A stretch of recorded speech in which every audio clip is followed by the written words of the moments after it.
How can we have no expectation from others? By not having any.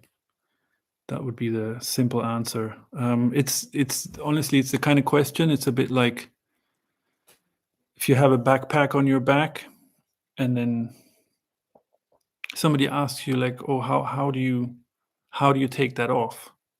You just take it off. It's awkward to explain it, right? Um,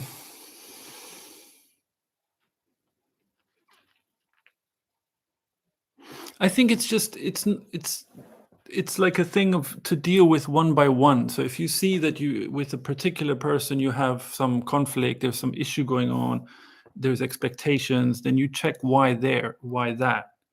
It's not about like getting into a state where there's no expectation. So I don't know if you have that issue with someone, maybe then you'll find you'll have it with two or three others, and then the problem is resolved. It's it's just usually about, I mean, if we are content unto ourselves, then why have expectation of anyone? Please tell me something more specific if you want, but that's about all.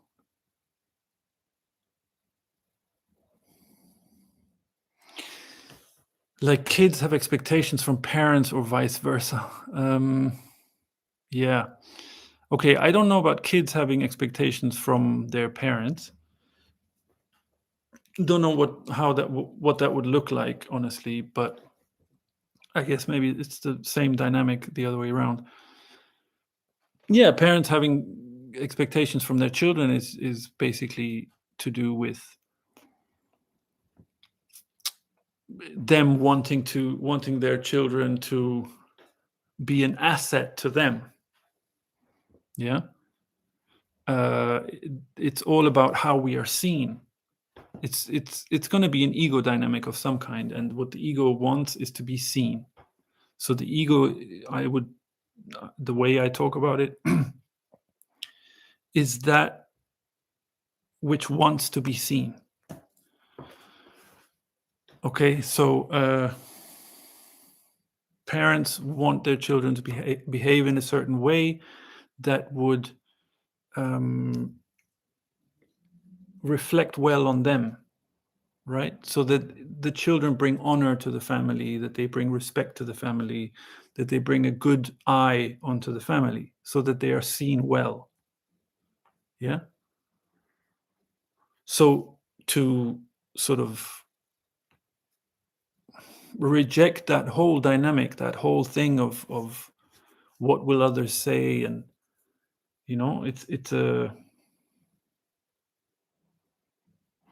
all it does is feed the ego, the collective ego. It just increases its energy if we play along with it. um, all it does is establish humans as the superior beings. It just consolidates all these ways of thinking. The natural function of parents is actually to protect the children from this what will others think, you know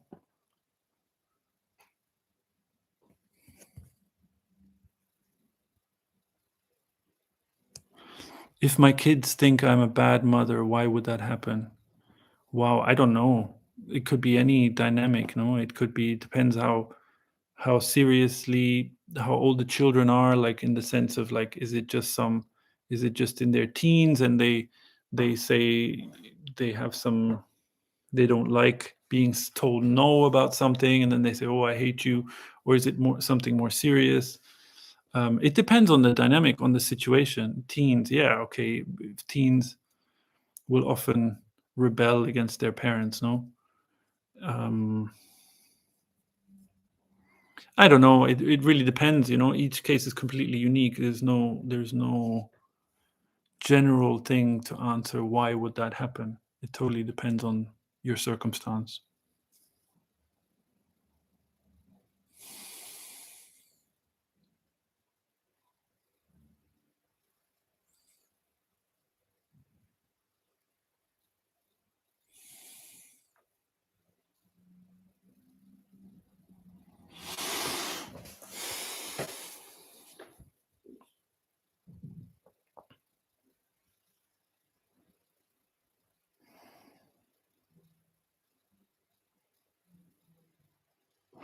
Generally, if I don't know, like I know you're in India, but generally, from what I know or have seen culturally in the West, like there's this stereotype of children sort of feeling some kind of sense of embarrassment about their parents, right?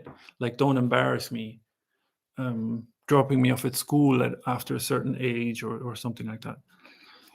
So that sense of embarrassment is really a natural thing. It's the child is starting to, consciously or not, is starting to realize that the parents are actually following this dynamic to make efforts to present a front, to be seen well. Yeah. So they notice that the parents aren't actually being true to themselves. So when someone isn't true to themselves, they are betraying their own sense of dignity, right? And when someone isn't sort of married to their dignity, loyal to themselves, you could say, that's going to cause a sense of embarrassment. Teens are just coming out of childhood. There's still so much sensitivity there. That's why also this kind of sense of rebelling, it's against that. It's not just some mindless phase. It's like, oh, okay, you'll get over that. The teenage years, they're quite delicate, because then either the child's going to go into the same, like represent that dynamic of being very good at portraying a front and being seen as well. So like if they pursue a good career and all the stepping stones to get a lot of approval, to have done everything the correct way, or they have, they might stay with their sense of being true to themselves. Yeah. Is it natural for teenagers to be angry all the time or most of the time? Yes, it's natural. It's natural, yes, for the reasons that I just said. Because they're angry that all this education that they've had to be a certain way doesn't actually lead to fulfillment or living a full life, but that it only leads to the empty goal of being seen a certain way, getting attention from others, that it's empty. That makes them angry, of course. The people that they have the most trust in, the parents, the teachers, or whatever elders, they start to sense the difference between the ego and they can sense if an adult is following the ego way or not.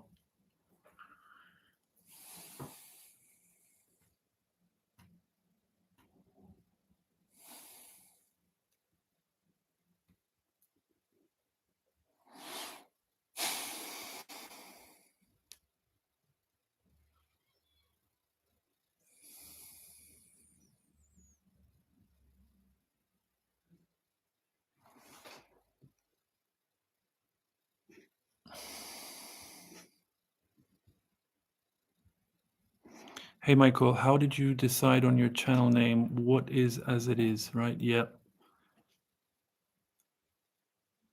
I like the saying, it is as it is. That is all you can say. Yeah, I like it too.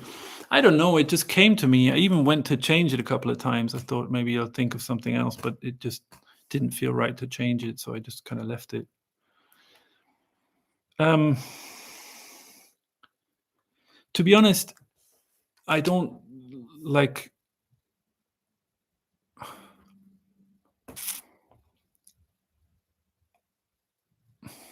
There's I don't know. There's something that makes sense, like to see clearly that there's a dynamic of this ego pursuit, yeah, which is kind of the paradigm of that most of the world is caught up in, 90% at least. And there's such a simple and logical also explanation for why it happens, and uh, how simple also the freedom is, that it's the natural condition, um,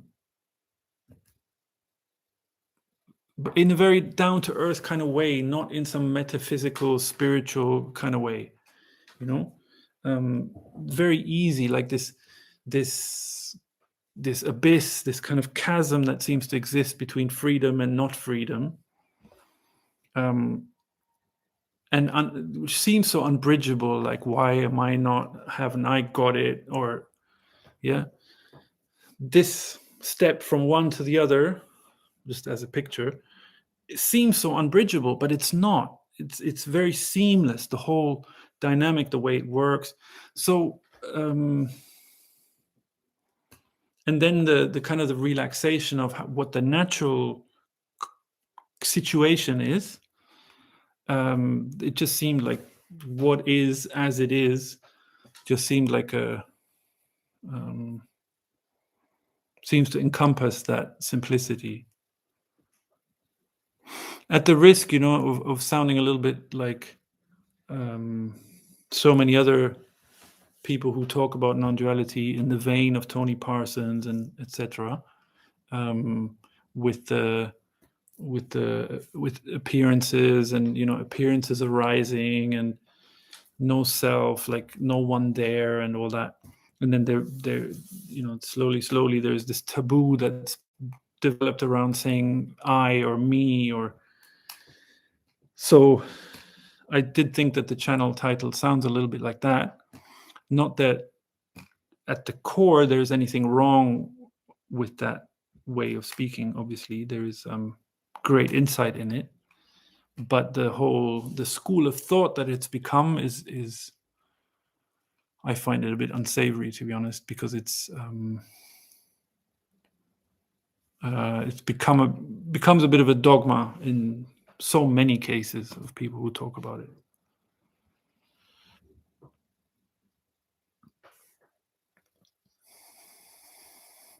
That's why last time I said your sharing is refreshing to me. Thanks. Nice. Yeah.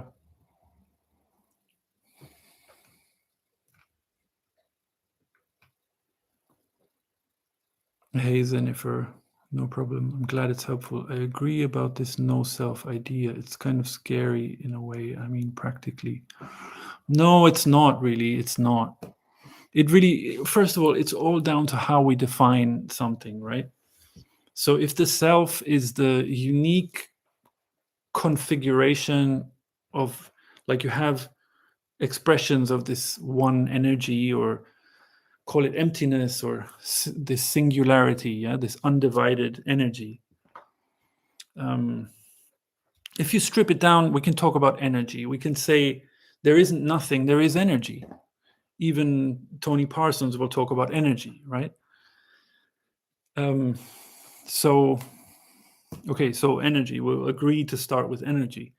Then this energy can sort of show itself in different ways. One of them is human beings.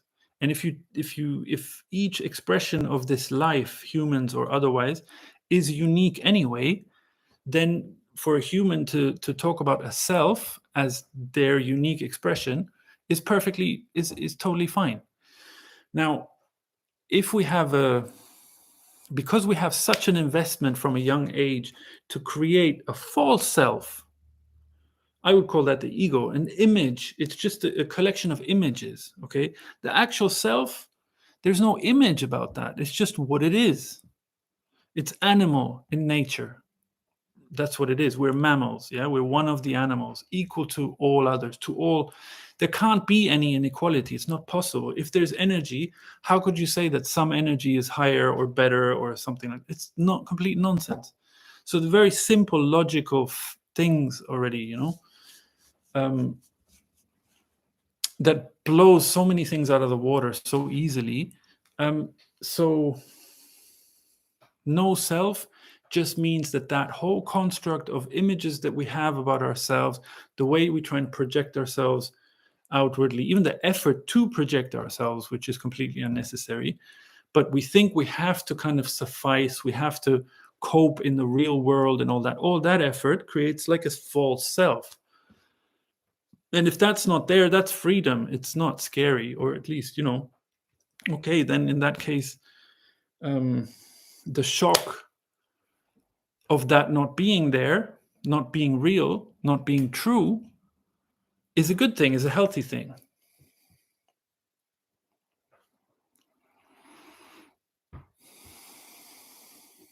I was just going to ask you about energy. Funny. It's very much like I don't know, like a dog or a cat, or I'm saying those because they're pets that people will have, so they might be familiar with a dog or a cat. Just observing other animals. We wouldn't talk in the sense of a self, yeah, but we do see their uniqueness, even if they look exactly like a black cat, say with green eyes, yeah, will look exactly the same as another black cat with green eyes, superficially at least, but they're completely unique. So whether you're going to call that a self or not, if you say, okay, that cat doesn't have a self, okay, you can say that, sure, but what's scary about that? That's the same with us. We are also mammals, we are also animals, and it is actually in our animal nature that all the energy lies.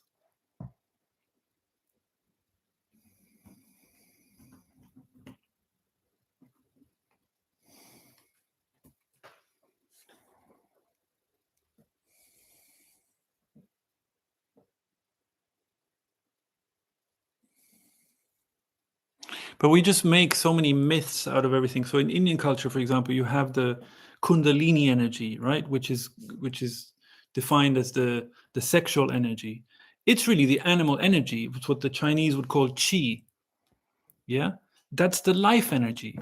That's it. There's no like refining it or purifying it and then becoming some higher being, or all that nonsense. This is about this life, like this kind of life, like whatever situation you find yourself in, all the circumstances are there to live a full life.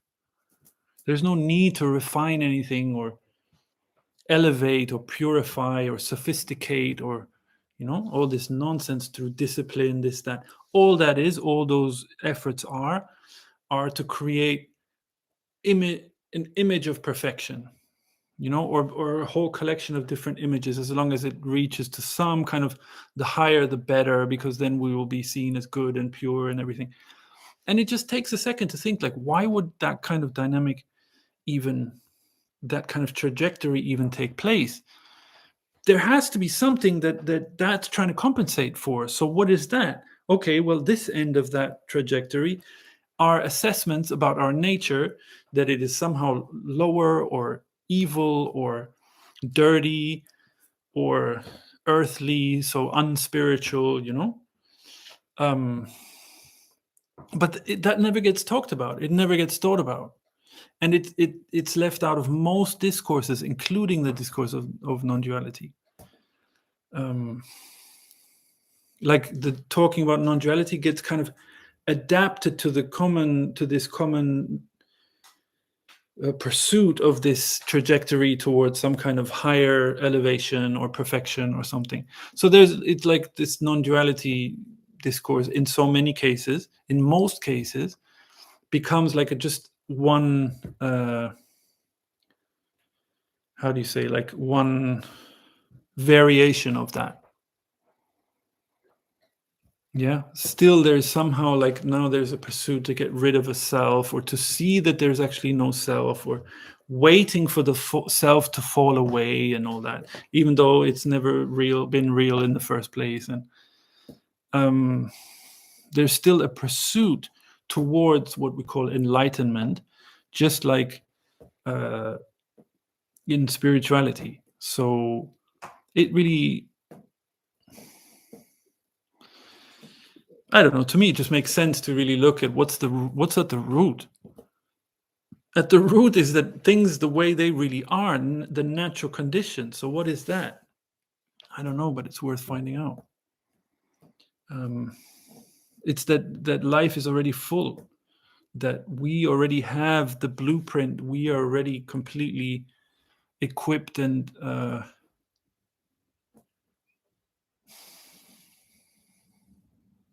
yeah, to like all we're doing here is expressing. So whatever uniqueness, like there is only uniqueness in each expression of this life, and the whole purpose is for that uniqueness to come to fruition. Yeah, it's like what's the destiny of a flower is to bloom. It's the same with us, but we have so many restrictions based on the model that humans are superior. Yeah, and then the justification is given because they have thought, we have language. So now those are the reasons why we're special. Those are the things that get exalted and pursued. So now everything becomes about education, everything becomes about mental, like everything becomes about intelligence and so on. So we're just going on one track that's kind of like all up in the head, whereas which is, yeah, a pursuit that's kind of an empty pursuit and just leads to a kind of an empty life lived, right? So and there are so many models that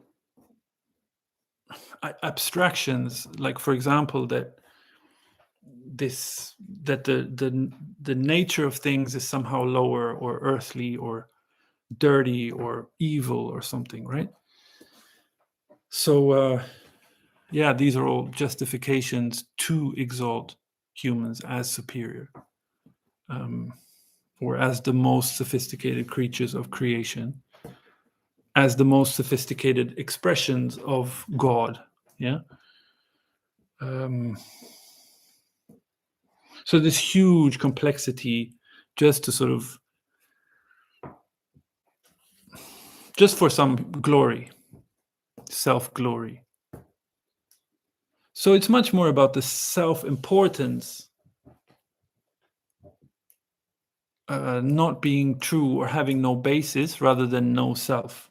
Ultimately, yes, there is no independently existing self. It's all an expression of the one energy. But for me, that just seems logical anyway. There's no need to really address it. I had, when I was like, I don't know, around 11 or 12, I had this series of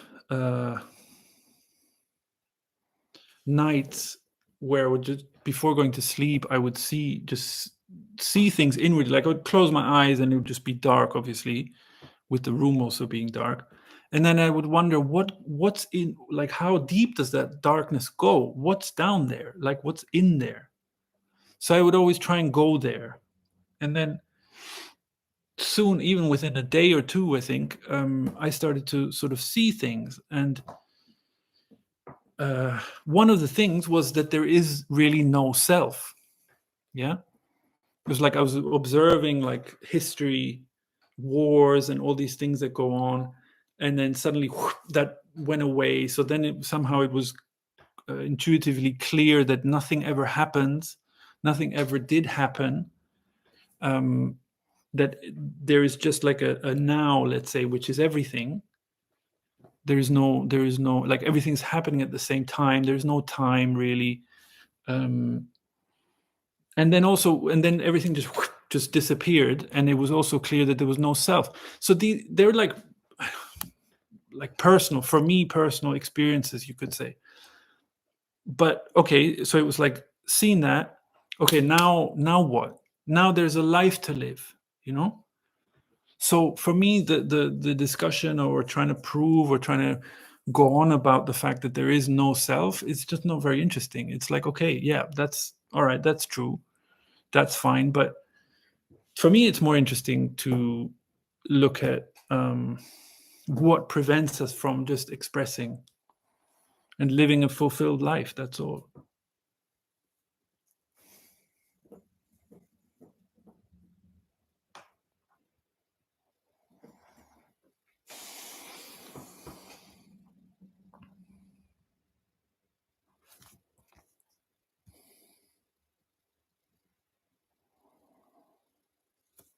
That was very helpful. I was not aware about it. About what?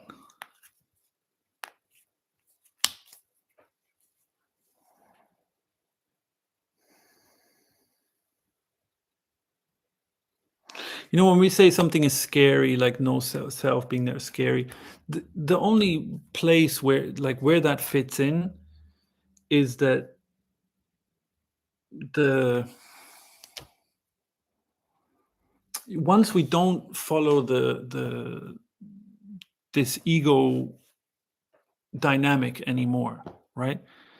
At the risk of being misunderstood, at the risk of losing friends, all those kind of things. Those are the things that we think are scary, and then we're scared of death and all this kind of stuff.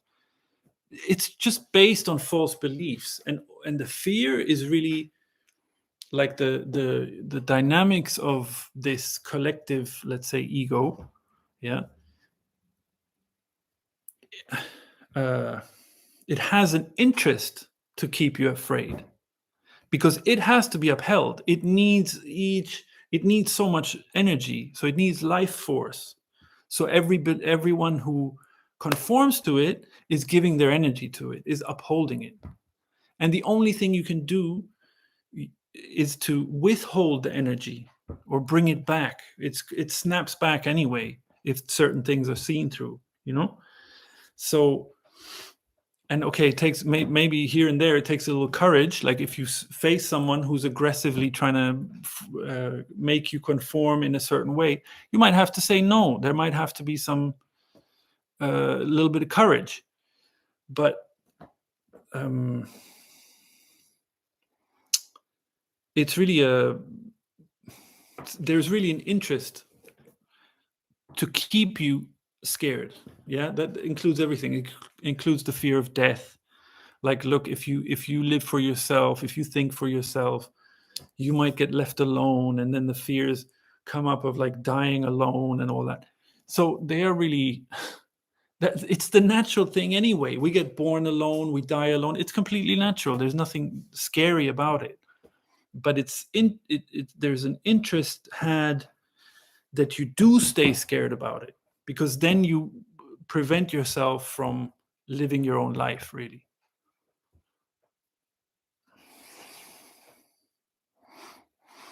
About no self topic, for me it was like no self means I don't exist. Does that make sense? Yeah, totally. That's like the mind. It's so unnecessary, that loop, you know. Like, okay, again, we can break it down into language. Like I was saying, it depends how you define self and this and that. Existence is just a word.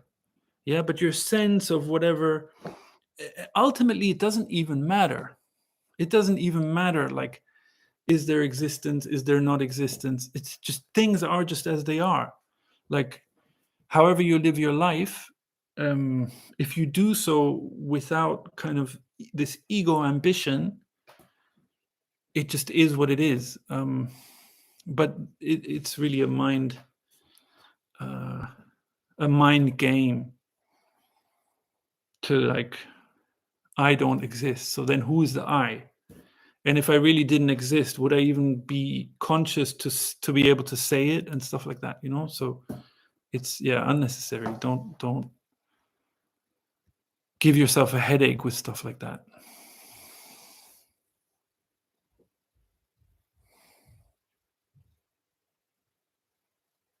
Whoa. A woman I follow on YouTube speaks about non-duality, liberation, etc., and I felt drawn to her energy and appreciated watching her channel.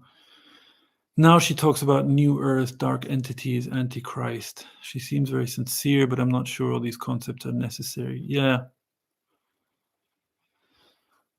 I don't know. If she's trying to describe something in particular with that, it's one thing. But, you know, there is a lot of misinterpretations, you know? So, like, we are the ones who, even through intuition, whatever comes in through intuition, there's still an amount of interpretation that goes on, especially if we're not free. Yeah, there's a certain, it takes on a certain coloring, so then we give it some how do you call, some aura, some glow. Like people talk about astral travels and this and that. What if it's just an insight, just an intuitive feeling? What's like, yeah, I don't know. There's an interesting thing I saw. Someone mentioned it on here, actually. Denise, who used to be here in the chat regularly, but then when the channel got deleted, since I haven't seen her. Anyway, she was saying about near-death experiences on YouTube. Yeah. So people talk about their near-death experiences. Super interesting, actually, because they all of them, without fail, will see that there's nothing to be scared of, that everything is fulfilled, that like there's an unspeakable love that will fulfill all your wishes. And anyway, it's interesting, but obviously each one is completely unique, so each one will see different things. So some like ardent Christian who has like so much love for Jesus might see Jesus, but then they're going to talk about, okay, Jesus is the only truth. That would be the claiming. Yeah, that would be the interpretation part. So now, like, this is the only way, and so on and so on and so on and so on. Even that, in that near-death experience, never would what that person sees say to them, I am the only truth. You should follow only me. You should condemn all others. Things like that, right? So I don't know, Michael. If someone's talking in those certain senses, they might try to mean something, but these are the terms they themselves have heard, so now they're repeating them. Or there's claiming going on, which makes them kind of embellish and talk about things that are more spiritually accepted or make an impact, So that would be another form of claiming. Yeah.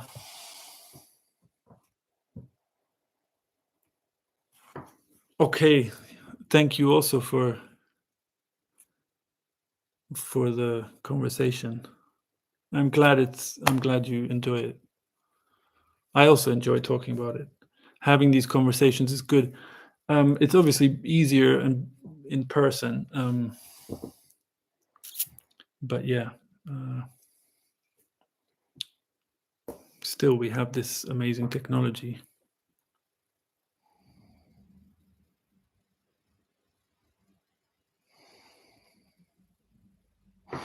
Yeah, Michael. So it's very possible that you sense the sincerity in someone, but that doesn't mean that they're talking from that person A is free, or B doesn't also have some kind of interest to. Yeah, it can also be a completely innocent portrayal of things that aren't necessary or aren't necessarily true. It really depends. Oh dear. Okay, she speaks a lot now about masculine and feminine energy and suggests that sex before commitment is feeding dark entities. Phew. That's heavy. Yeah, see, that's just like a pure ego dynamic to, like, like some common view, arch conservative view, and just picked up on that and run with it, and it's obviously nothing natural about it. It's funny, there was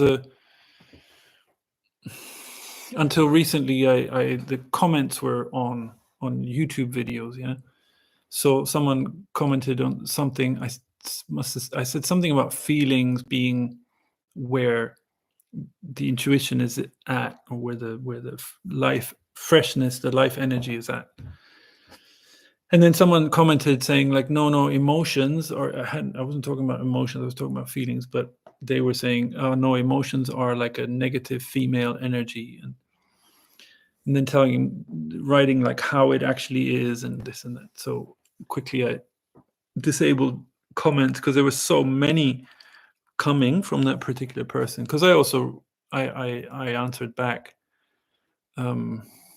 like for like. He was being insulting, or she, so I wasn't being insulting back. So I had some fun with that, and then I decided to just disable all comments, because there were just too many of them coming. It's crazy. It's insane, like how this zeal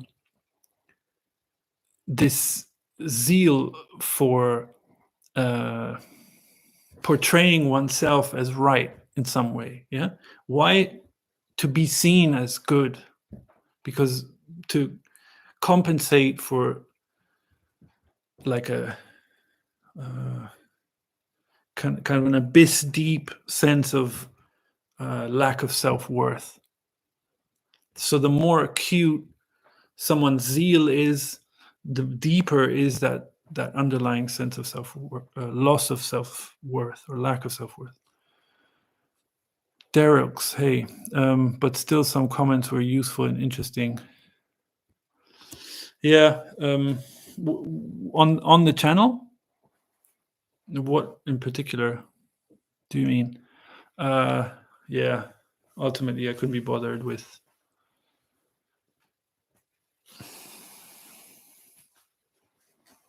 filtering out and this and that, And anyway, if someone wants to write me an email, they can write me an email.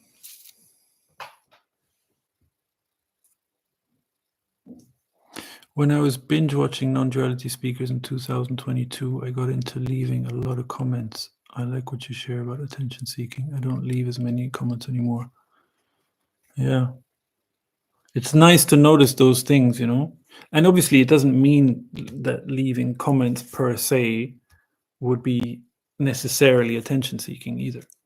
But yeah, if there is some kind of dynamic and you notice it, or it just doesn't feel right anymore, it's a nice thing to notice those things and stay with them.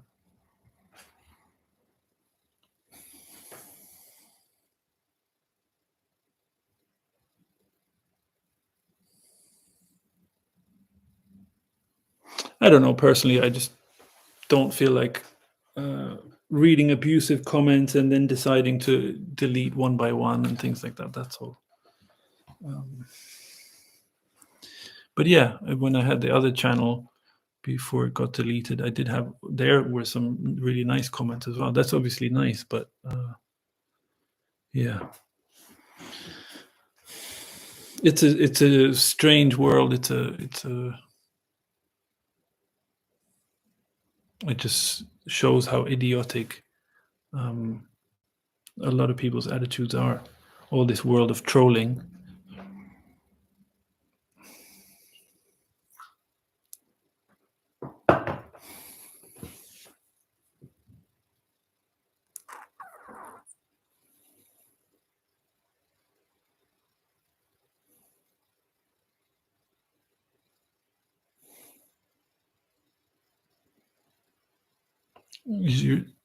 Some comments were useful and interesting. I don't know if you like on this channel now, which is pretty new.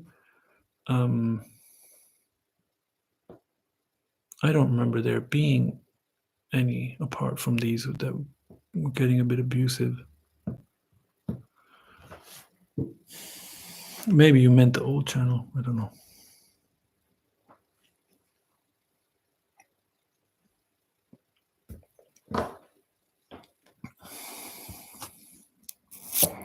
Anyway, anything else?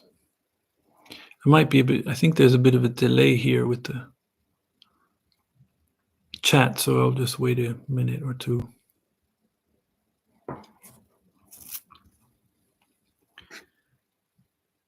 Do I consider myself a teacher? No, definitely, most definitely not. No. And in that sense, also, I'm not. There's no, if something is useful or helpful or anything like that, that's not the intention at all. And to be honest, I don't care, honestly, at all. Like if I feel like talking about this stuff, and I'll talk about it. Someone watches it, that's cool. If no one watches it, I don't care. Then I'll probably stop eventually, because but it's just a desire to talk about it. If I can talk with one person about this as a conversation, then I'm so happy, Okay, if that doesn't happen, then so be it. But yeah, there's no. It's just it's just a cool, nice subject to talk about.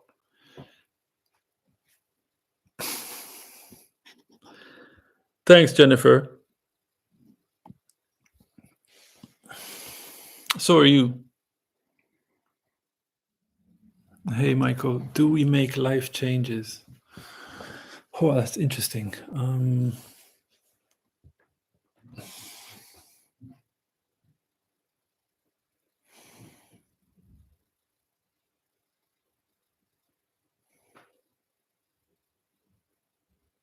No, we certainly don't. No, if they're fabricated, then that's effort, which is not really natural. Maybe it's more like responding to opportunities or like openings, Ask me again next time. I'm kind of running out of juice. We'll talk about it again. Or if I make a video, maybe I'll take that as a starting point. All right. Take care. Bye now.